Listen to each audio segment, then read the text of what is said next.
right. Hi, everyone, and welcome to the second installment of our Hidden Potential webinar series. Today, we are going to be speaking about critical thinking, and we're excited to host Natasha Newton, who's our CEO at Clara, and Sabrina Long, who is a talent acquisition leader with over 15 years of experience in inclusive hiring.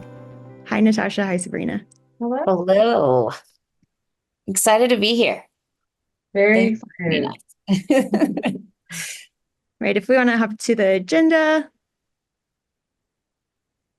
All right, so today we will be talking about some of the hiring challenges that are currently happening across the globe.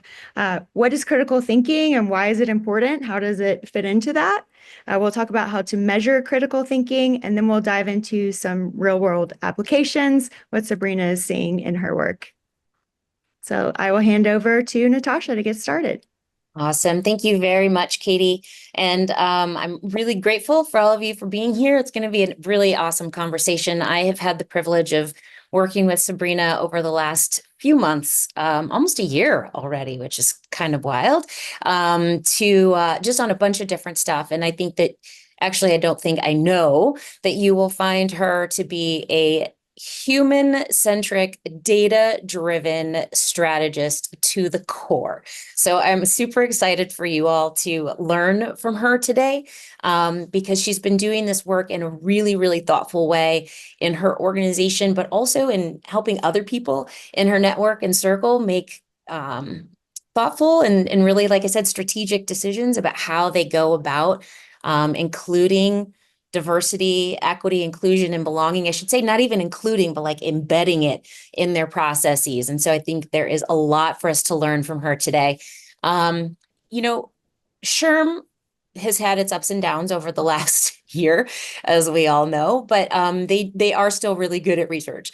And one of the things that they have pointed out is in the last year, many of us, in fact, 47% of us feel like it's becoming harder to recruit. And the last year, there are a lot of reasons why that's happening. Some of it has to do with technology and people hitting that one-click apply, which we all thought was going to be amazing to make it easy for people. And it is easy for people. And that means we get a lot more applications. There are folks who are not qualified, just applying anyway because they can. Sometimes it's people using AI to write their resume against a job description. And so literally every resume looks the same as the one before. So Lara, as a company, we are a talent acquisition support. We work with teams to help embed equity into their processes. And one of the ways we do that is in like really thinking about as a team, you all are needing to be able to look at the skills that a person brings to the table to be able to do the job, but it's those intangibles that are hard to get at. And so one of those that we're looking at here today is critical thinking. But we think about them as a constellation. When we think about this, we're talking about you have to have the skills, of course, and the experience, and sometimes education, sometimes not. But critical thinking, learning agility, and what we call distance traveled are these other constructs that really help us understand those extras that somebody brings to the table. Like, are they able to get into a new situation and find their way out of that paper bag, as my grandmother would have said, right? Do they have that sort of ability to take in new information and be an agile learner as the workforce is changing really significantly. So when we talk about critical thinking and why it's so important, just want to draw on some of the research. I think that everyone who is in talent acquisition understands how important it can be to someone's success, but understanding where the research is coming from and being able to validate that in our conversations with leadership can be really challenging. So just wanted to talk through that a little bit. There's a lot of research going way back actually into the early 1900s as to why people started thinking about critical thinking and how they were starting to think about it. And it really means it's important because it really helps us, that reflective thinking and curiosity and open-mindedness really helps identify how someone can reflect, advocate for and implement solutions and really be able to think about how they solve for problems. And so when we think about what those core sort of pieces of that are, we're looking at problem solving, open-mindedness, analysis, questioning, evaluating, and inferring. And you're going to see some overlap. We see some overlap in that when we think about these, if we were laying them out in a Venn diagram. And the reason why is because that means that all of those adjacencies are contributing to this really core concept, and that this is actually really quite critical. So when we think about problem solving, this is really, are we know every day we are like faced with this deluge of information, and we need people to be able to think in those situations and to really be able to separate fact from fiction. And that's true in our relationships with our clients and our customers too, right? Like, how can we separate, for instance, if I'm a customer care person, how do I separate these are feelings from this is the situation, and how can I solve for that? So we see this sort of skill around critical thinking across the organization in every single type of role. Thinking about it, helping us make more effective choices, really lays the foundation for stronger relationships and better teamwork. And by evidencing that adaptability and that learning agility, we can also help our employees set themselves up for professional development, right? If they can develop some of these skills. So I want to let you all hear from the expert. She's going to kind of walk us through how this plays out in the day, and how we might see this critical thinking in our employees, in the folks that we're recruiting into our organization, and why it might be important. So I'm going to hand the talking stick to Sabrina, but before we dive in, would love to just get a little bit of information from you on why is it that you, if it's just a high level, why is it that when I asked you to come talk about critical thinking in the workplace, you were like, hard yes, sign me up. What do you see? Why is this important in your world? First of all, I have to say you had to have been like a hype person in your former life or something. That has to be on your resume somewhere. Like you were on the stage hyping up an artist or something because you're really good at it. So I hope I live up to the hype. That would be the worst if I didn't. So I'm hoping to do that. The pressure is on. I think for me, the reason why I signed up and said, yes, I would love to speak to everybody about how critical thinking matters, why it matters, and how it helps us to be more equitable and build those inclusive spaces that we're all striving to build for just the diverse world that we live in. And I think it's just that. It's one of those things that I don't think anyone can argue with that they would love to have in a team member and that brings value into an organization. Someone's like, no, I don't need a critical thinker. I've never heard that. And I may, but just not up until up until now, I haven't. Um, and critical thinking doesn't have an identity, right? It doesn't have a face. It is just a skill set that someone has or can be developed in someone, right? Yeah. And so it's not a yes, they have it or no, they don't. It's a yes, they have it and they can continue to build the muscle. No, they don't. And here's how they can build the muscle. And so that's why I just kind of hopped on it. Like, this is definitely an equitable playing field and something that one of the skill sets that we can focus on to ensure that, again, we're leveling the playing field for all of our candidates and team members. So that's why. Yeah, no, I love that. What I love about what you just said is that your passion around the fact that people can grow this skill, right? Like they can develop it like a muscle that they can use. And that's so Absolutely. important because it means that if someone's coming in, it means a few things. One, if someone's coming in, they already have really high critical thinking skills. Yeah. Great. That's not something you would typically see on a resume, but it's something you Right. can kind of understand and like, oh, we can use that. That's great. That's a great value add, right? And if it's a little low, all right, let's work on retention. Let's work on employee development. And Yeah. there is an actual path that you can put this person on. So I love, 100%. yeah, I love And, that. and I think that also, well, I'll talk about it a little later in the slides, but critical thinking is defined differently Mm, amongst organizations and amongst people, amongst departments, right? mm, And so, and helping to define it for our audience today and say, this is how I am thinking about, or we think about critical thinking, and clearly defining what those attributes look like and how do you find that, I think is in the interview or in the selection process. And I think that's invaluable education or learnings I hope that our audience can take from today and apply tomorrow. So Yeah, I love that. So sort of on that, I'm gonna hand this to you and let you take us on this learning journey here for a while. I appreciate it. I will do my best guiding You this will be, ship. I have no doubts, no doubts. So the first thing, I think we wanted to touch on today is why does critical thinking matter in today's workplace? And so we listed out two things for you. And first being adaptability in unpredictable situations. That's Mhm. every day for us now, right? Our landscapes are constantly changing.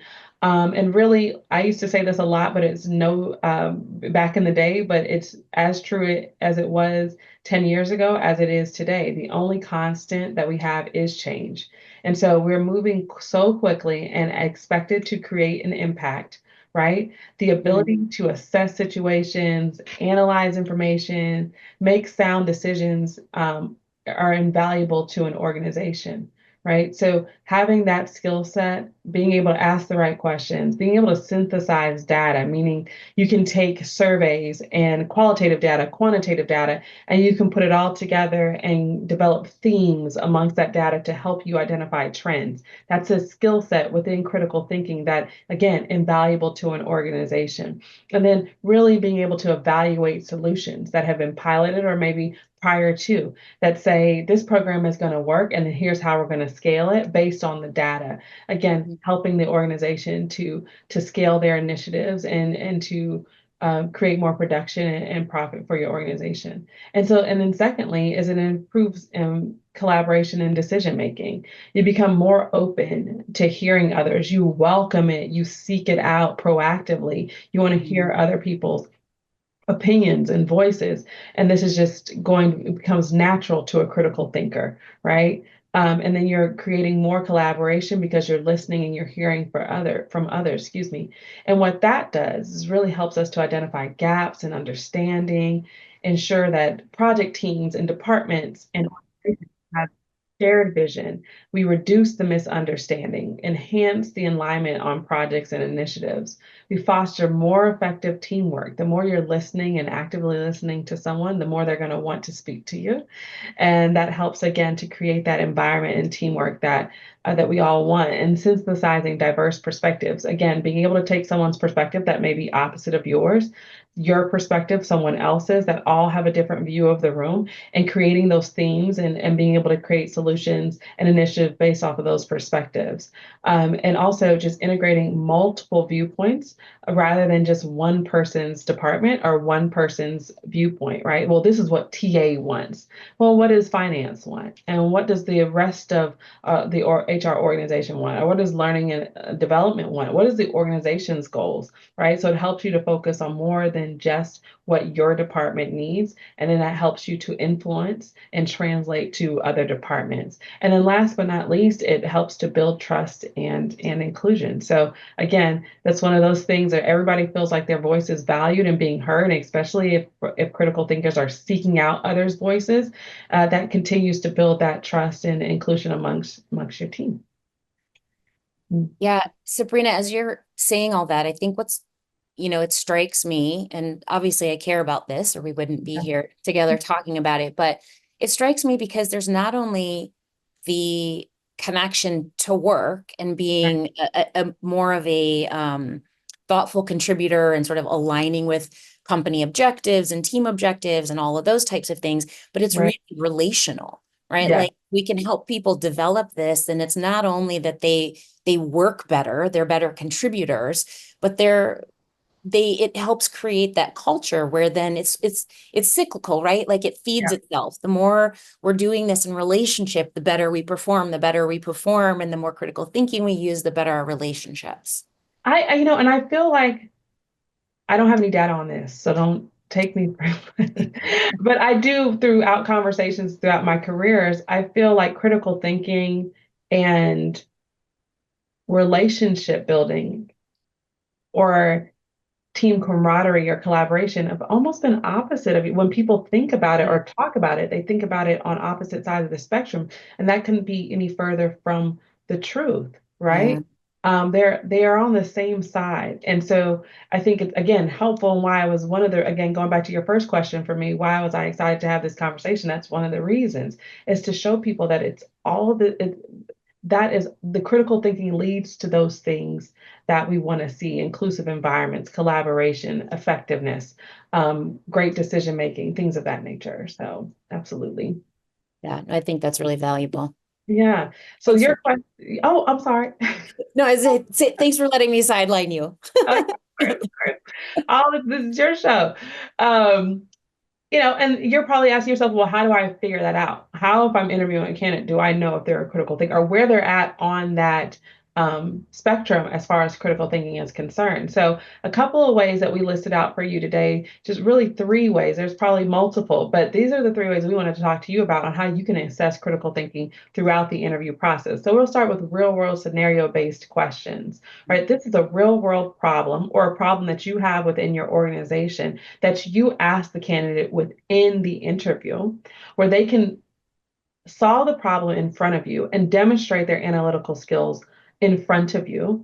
It can reveal a couple of different things. It can reveal their problem solving approach, how they evaluate decision making under pressure, because again, they're doing it in front of you, and how do they assess and reflect on past learnings, right? And so again, you're using that real world scenario. And as an example, say for instance, we had a scenario where we're having to make we have a hiring challenge, right? And you're leading, and the question would be more of, you're leading a hiring initiative for a highly specialized role. And after months of searching, the pipeline remains limited. The hiring manager is growing frustrated. What steps would you take to resolve the issue? And how would you balance urgency with maintaining quality? Right? So that's an answer again that they may have a real world, they will demonstrate their experience and their level of critical thinking within that question. The second way is cognitive assessments that are tied to job roles, right? This is one of my favorite things that I talk about: assessments, specifically those that are predictively valid, right? We want to make sure we're not homegrowing any assessments here. That's not what we're talking about. But we want those predictive validity is what it's called, and those are that are validated over and over again. But we're using those cognitive assessments tied to job roles, right? And helps to be more objective in your measurement. It helps to predict job performance. And Natasha had mentioned that earlier, right? How great to have an assessment that someone has taken during the interview process that you can use during their tenure, right? To help you to determine their opportunities and their strengths. And coming in the door with that is just so valuable to not only that employee, but to that organization, right? It helps to reduce unconscious bias, right? It's an interrupter for bias. So you're leveling the playing field and you have an assessment that everyone's taken. Again, it's predictive validity. Remember that.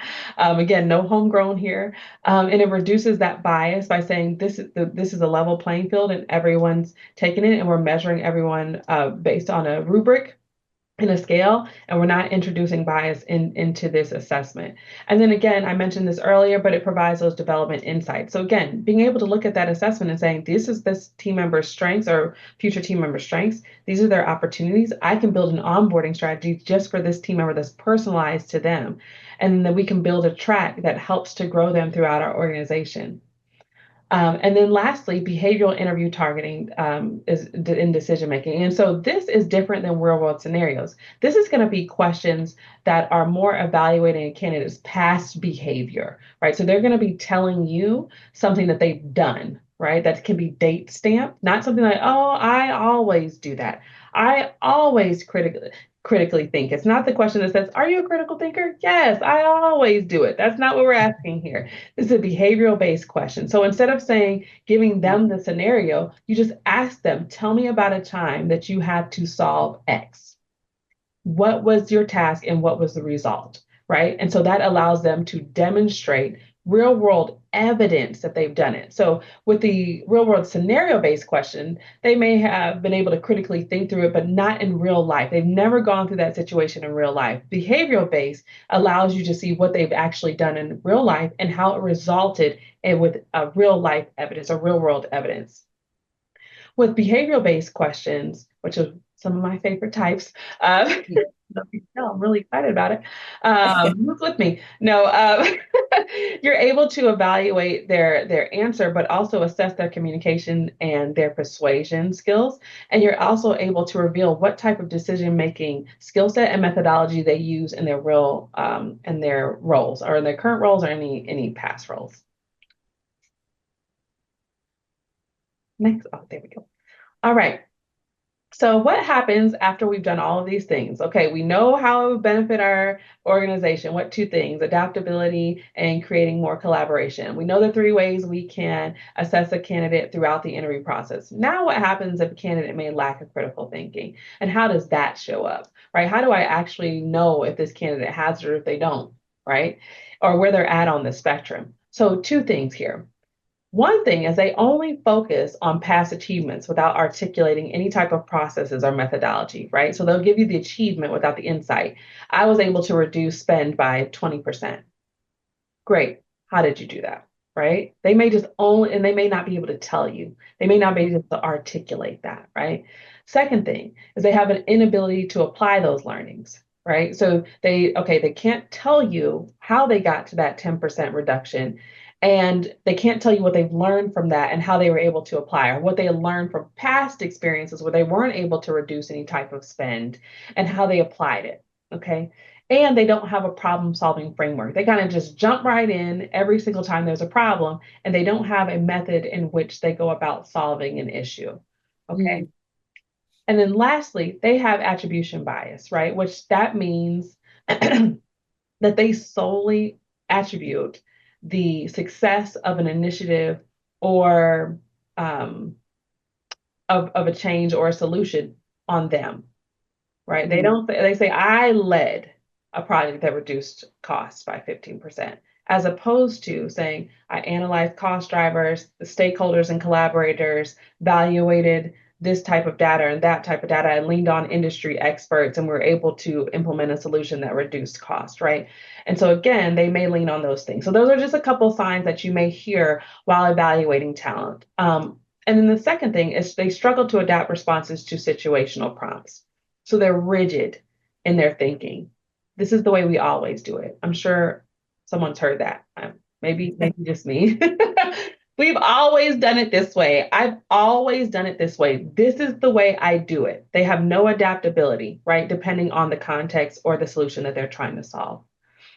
They may have difficulty in applying knowledge across context. So again, taking that learning and applying it across multiple scenarios.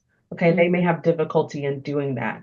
And also, they may not be able to identify root cause or core problems, meaning I like to say they don't look at the root of the tree, they more look at the branches and the leaves. So they're solving all the leaves and the falling off, and they're trying to catch those as opposed to looking at the root and seeing actually what's going on with that tree.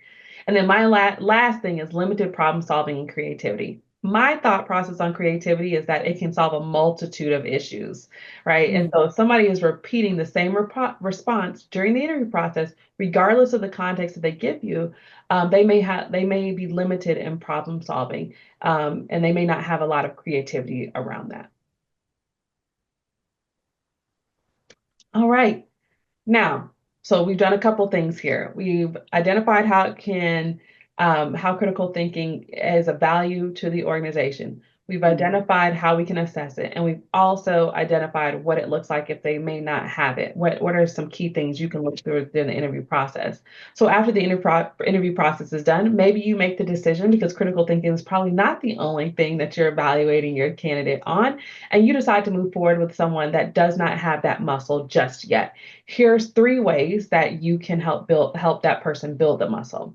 So first, help them they can start to build muscle around challenging assumptions and view problems from multiple lenses, challenging their own assumptions, challenging their own biases, right? We all have unique views, and perspectives. And so when someone is speaking, as opposed to assuming what someone is saying, that person can learn how to ask more questions, ask more follow-up questions, repeating back to the person, ensuring that they even heard them clearly, right? As opposed to assuming, oh, that's what Natasha meant. Okay. And then moving forward based off of that. And you're using your own confirmation bias to be like, oh, I knew she was going to say something like that.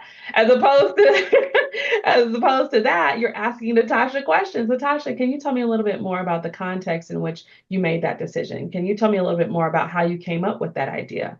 And so that you can have more of an open conversation and really, again, challenging your own assumption about someone or an idea. Secondly, you can engage in activities that require strategic thinking, like debates or puzzles. Debates is probably my favorite thing, but somebody can do puzzles too. No hate on puzzles over here. But you can challenge yourself even after saying, well, debates, puzzles, and Oh, looks like we might have a technical issue here. But I think that Sabrina is absolutely right, and we'll have her jump back in and she can talk a little bit more about engaging around some of these concepts. But the reality is, like, as we're thinking about how we can develop some of these things, she mentioned having debates. She talked about maybe doing some puzzles and some things like that. But I think that those all do lend themselves towards developing critical thinking. Some of the concepts here would be when we think about what those constructs are, we think about open-mindedness, a way that we can bring the team together to be able to foster that environment within a team or within an organization would be to help to do what we would call a solo storming versus a brainstorming sort of session, like giving people space to take a problem, walk away with it, think about it, and then come together to talk about what their ideas and solutions were, because that enables them, excuse me, to be able to start thinking through on their own, but then also to practice that thinking and to challenge maybe some of their assumptions about their solutions as a team. So it's creating not only the environment where they're thinking about things, but where they're getting that feedback from their colleagues, where they can challenge their thinking just a little bit. And that open-mindedness is really critically important. That would be an example of how we can foster it. Another might be a way that we would provide the opportunity for people to take in an existing problem that maybe has been something that the organization's been dealing with for quite some time, and ask them to think about it from a totally different perspective. There's an exercise we do in our company, have done in our company, which is, what do I know about art that can help me solve a problem in building a product for our end users, for our customers?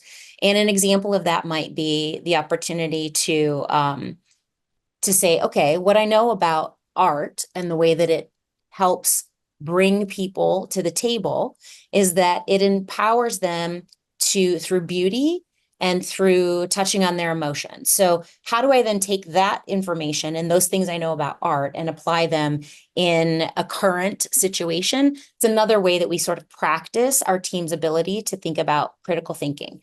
I think we have Sabrina back. I'm back. You won't be able to Yay. see my face, but the internet will do what the internet will do. That's right. No, I'm so glad you're back. Thanks for being adaptable. Yeah, here I am. You're using your critical thinking skills to get back into this thing. There we go. You always have to have multiple ways to adaptable, That's right. flexible. So I'll All hand right. the talking stick back to you, but we were just talking about ways that we can help our teams develop that critical thinking. Absolutely. Absolutely. Thank you so much. I'm going to jump right back on in here. I feel like I was at puzzles. Um, Yes. and so I think in my love for puzzles, wink face, but there's multiple types of puzzles that you can do. But my thing for me is challenging yourself with projects, right? So you may learn a critical thinking skill while doing puzzles or debating But challenge yourself, work that muscle, right? Challenge and work the muscle that you have learned with a project in a controlled situation, even if it's a personal project. It doesn't have to be at work, right? You can critically think through, which is one of my things that I love to do, why I don't go to the gym when I'm supposed to, and try to solve that issue, get to the root cause of it. So you can work that muscle in multiple arenas of your life, and especially where you feel safe, and encourage your team members to do the same. Um, Thirdly, is seeking out diverse viewpoints and practice active listening. Active listening is so key and important, especially all of us are busy, and in the virtual environment that we're in now, it's so easy to be distracted at your desk because there's emails coming in, there's chats coming in. You're on a great webinar with Sabrina and Natasha. I don't know. There's a multiple things that you could be doing. So while practicing active listening can help you develop that critical thinking skill. So minimizing your distractions, taking notes, I would always encourage. When I learned as a server, chicken fingers and chicken fajitas sound the exact same in a crowded restaurant. Okay, you wouldn't imagine how many people got chicken fingers instead of chicken fajitas. Okay, it happened a lot. So making sure that you're taking notes, but you're being mindful, you're recapping notes with folks, and asking for feedback and being open. And like I'll say to this, practicing mindfulness, right? Being attentive and engaged in meetings, encouraging your team to do so, and then actively engaging them as well in ways that are meaningful to them to really foster that active listening that you want from your team. All right. So, how do we build a culture of critical thinking? Two ways, leaning on that active listening, right? We're fostering open communication here. I'm always going to start with rules of engagement in any type of meeting where I'm doing planning, problem solving. Um, and it will start with something like this: we're going to lead with love. I always say that because you have no idea what can trigger someone, or what allows people to feel safe enough to engage during the meeting, right? So I start with rules of engagement. I discourage interruptions, right? If you have something that you'd like to say, raise your hand while someone's speaking. Even if you don't mean it, you can interrupt somebody's thought process and they don't get it out. And who knows what was at the end of that thought that could have really helped what we're looking to do here. And I always encourage emotional intelligence. If you feel, I tell my team, if you feel any reaction to an emotional reaction or a trigger to anything that's being said, even if I don't feel, guys, that the topic is heavy or that the topic is controversial, I say it anyway because I don't know where people are coming from or what can trigger them, right? The experiences they've had in the past. So I'll ask them, listen, if you have something that you feel and you've had an emotional response to it, take a minute, breathe through it, and try to understand why you had that trigger. And if you feel like you're in a good place to respond, address respectfully.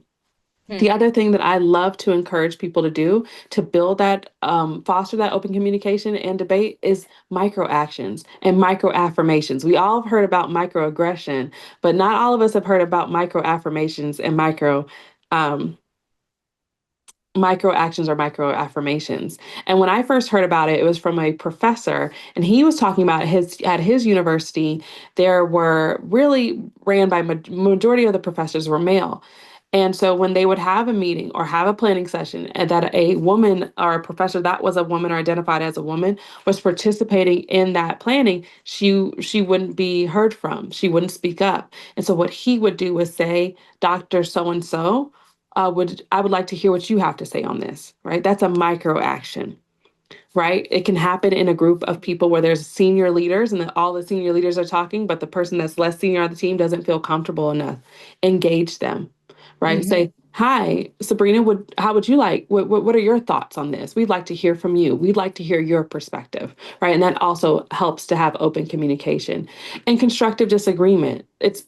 We should not all be agreeing on everything. That means we are monolithic.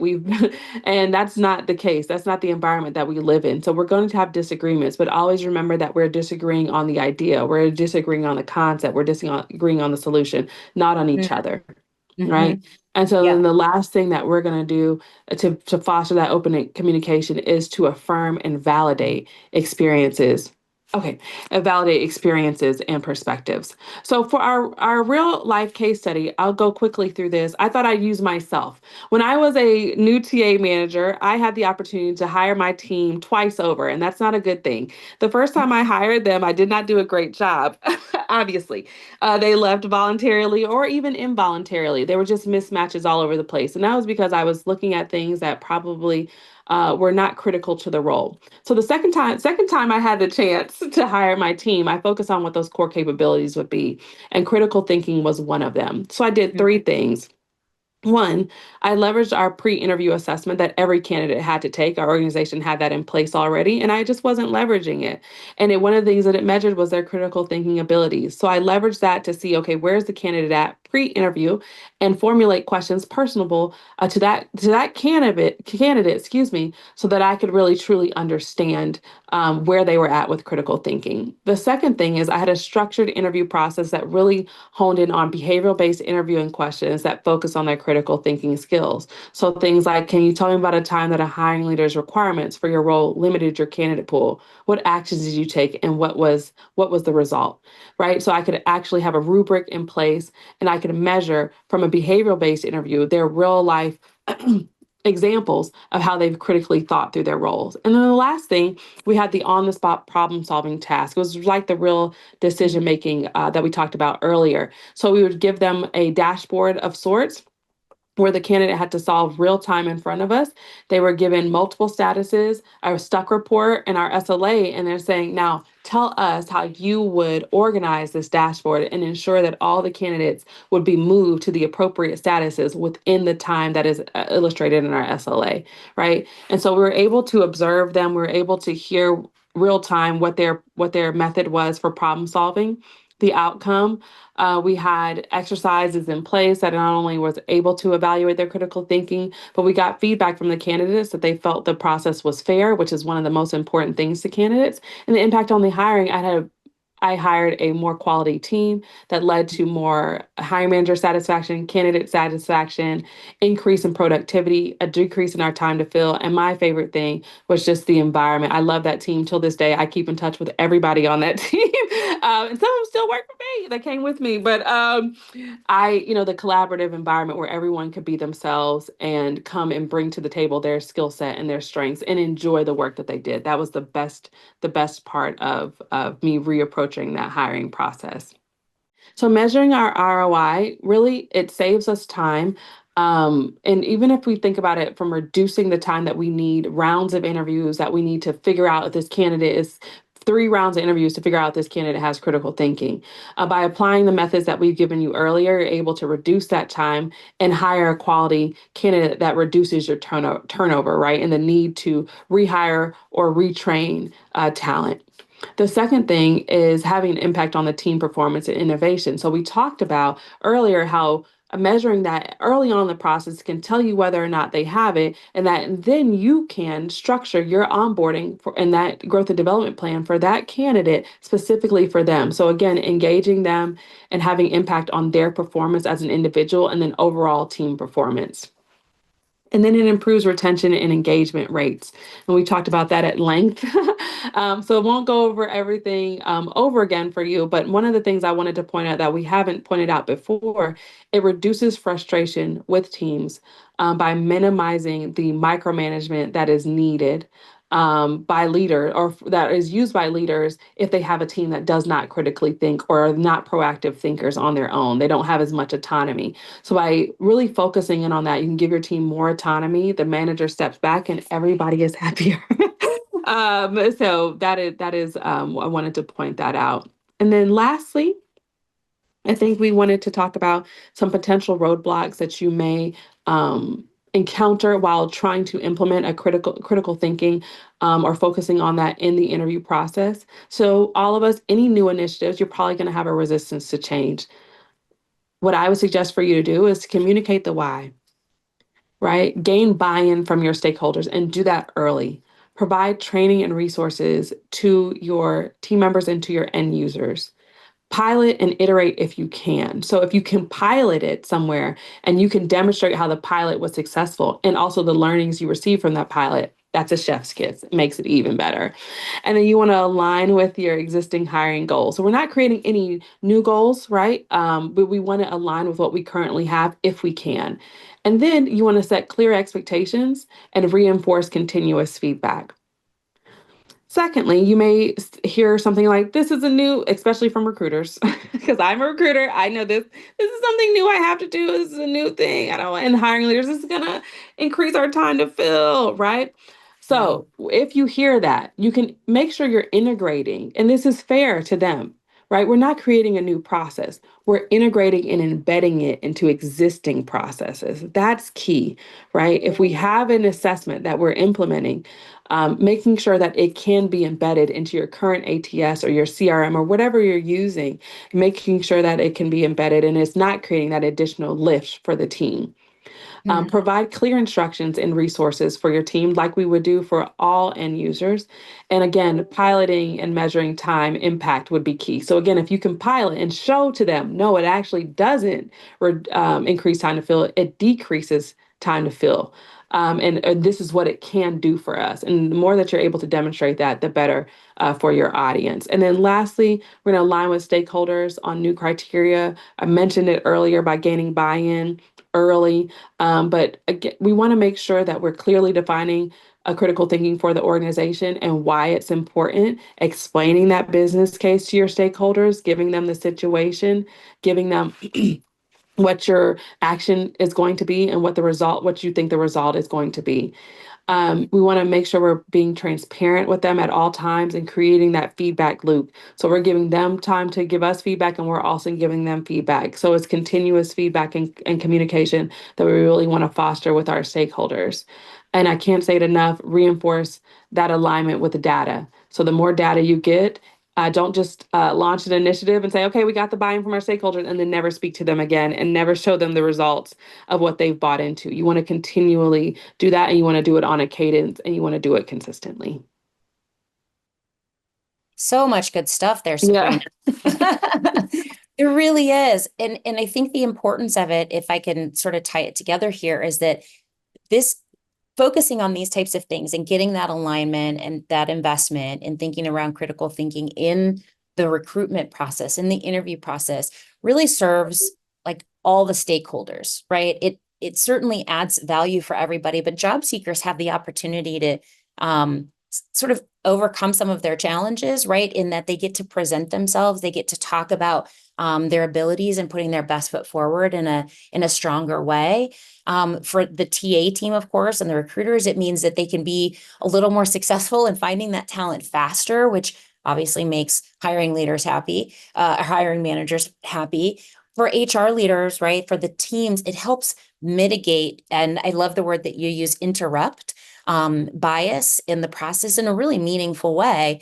And that helps our DEIB colleagues and those folks, even if it's us who's responsible for that, to be able to drive those initiatives through the fact that we're thinking about skills more inclusively, and we're thinking about how we're bringing more people to the table and giving them an opportunity to sort of shine in a new way, right? So filtering that talent in versus filtering talent out. So yeah, I love what you've shared there. We do have a little bit of time for a couple of questions, and I had one or two that came directly to me in the chat. So I will touch on those, but if anybody has any other questions they'd like to add, feel free to drop them in the public chat if that's what you want, or you can send them directly to me. But Sabrina, just wanted to talk a little bit. Someone brought up the book, Humble Inquiry, which I love. If you have not read it, I strongly recommend. But they were tying it to when you were talking about having that really active listening and that engaged conversation, how having that open-mindedness and asking questions comes from, well, as this book would say, humble inquiry, having some of that sort of intellectual humility, right? And open-mindedness that's so critical for critical thinking. I could use it, important for critical thinking. I don't know if you've read the book, but I am curious if you could talk just a little bit more about how we might be able to use those questions and use our own critical thinking in the process of interviewing to get at the candidate's ability to be able to think critically. Could you give us a couple more examples there? Yeah, I'll say this. I have not read the book. It sounds like a great book, though. I am an avid reader, so I may add that to my growing list. Um, I always credit my husband with the first person to, even last Black History Month, I said he goes in history as the first person to convince me I don't know everything. And I can fill a warehouse with everything that I don't know. So shout out to Jeremy Long. Um, but yeah, I mean, that's how I approach. I I don't want to go down a rabbit hole here. I'm long-winded, as y'all probably gotten from this webinar, but I love stories. And so when I approach an interview, I approach it from really wanting to know that person's full story.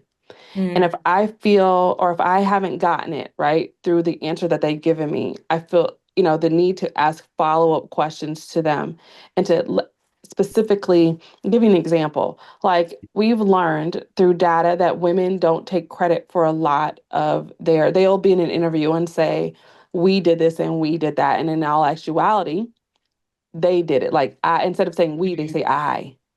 Oh, sorry. Instead of saying I, they say we, right? Because they've been taught and socialized to give away credit and to not take credit, right? And so, as an interviewer, if I hear that from anybody, not just women, I ask more questions about who was the we, who was on that project team, who led the team, right? I ask more questions about that so that I can truly, again, understand their ability as opposed to thinking I know everything about a person that I just met and have only met now for 10 minutes, right? I humbly approach it with humility, I guess, and saying, let me learn a little bit more about this person. So that I can truly understand whether they, have the skill set that we're looking for or not. I don't like to leave anything on the table, even for myself, any questions unanswered. Um, and I'll have interviewers come back to me or hiring managers, TA people, and they'll say, well, they didn't have this and this is how they answered. I said, well, did you ask them if they had that? Oh, no, I didn't. Okay. Well, maybe next time you should ask. Ask them. Just ask them the question so that you allow them to answer it. People are nervous. Some hopes and dreams are on the other side of that interview. And so, they have a lot riding on this. And so they may not answer. So make sure you're asking those follow-up questions. I don't know if I answered your question. I really hope I did. No, it was great. And I think you're right, just to remind us, right, that there's a lot riding on this for people by the time they're having a conversation with us, right? So I think that's really great. And yes, shout out Jeremy Long. The last thing I want to ask you before we wrap up today is, is there anything I should have asked you about the importance or the way to understand or assess for critical thinking that I have not asked you? Oh, that I want to Yeah, focus. anything you want to leave us with? I don't think it's that you haven't not that you haven't asked. I think for me, again, what I would want to leave you with or leave us with here, especially in the times that we're in, and we're all having to rethink our equitable or inclusive hiring processes. This is one of the ways, right? Finding these skill sets that we continue the progress by focusing on and understanding not only what critical thinking is, but the value it brings to the organization, and more importantly, the value that it brings to the team member or to the individual. And I think that's what I would want to leave us with is continuing to find. And I know you have a series, which I'm sure you're going to talk about, a series of webinars that you can join where there are other concepts and skill sets that can be evaluated that help to make our processes more equitable, help to make our workplaces more inclusive, but also to make our hiring processes more effective. I appreciate that. Thank you. Because I think you're right. When we think about critical thinking, we generally, I think as a group of humans, we think we understand what it is. We think we know who has it. I think generally we understand it's important, but there are these sort of subtleties and nuances that we can bring to our understanding of it. For instance, like we tend to want to have someone in a role that's got a lot of experience in a particular thing. And sometimes we actually see like younger people who are closer to maybe school, right? Of Yeah. some sort, whether it's high school or trade school or whatever, maybe actually come in with really strong critical thinking skills because they're Right. used to practicing that right now. Right. So there's just ways that we can think about how it might be impacting the people across the table or the types of people in our candidate pool. So I really appreciate it. Absolutely. That's great. Thank you. And with that, you're right. We do have some upcoming things. So I want to hand the talking stick to Katie and let her wrap us up and send us out. But Sabrina, thank you so very much. I don't think that there was any doubt that you are a strategist and you think about this from start to finish when you're thinking about embedding these processes. So thank you so much for sharing your expertise with us today. Thank you so much for having me and thinking of me to join you all today. I'm humbled. So thank you so much. Great. Well, thank you. Katie? All right. Thank you both so much for a great session. I just wanted to share some resources that we have here. Specifically, you can scan this QR code to get to our critical thinking checklist. You can download that so you can reference it later. We also have lots of resources on the Clara site, so be sure to check that out, getclara.io. And then on the webinar series, next slide here, we do have 2 more sessions, as Sabrina and Natasha mentioned. The next one will actually be on January 29th. It will be around distance traveled, which is a newer kind of construct that we'll look into. And then we had actually our 3rd part rescheduled, so that will be on February 5th.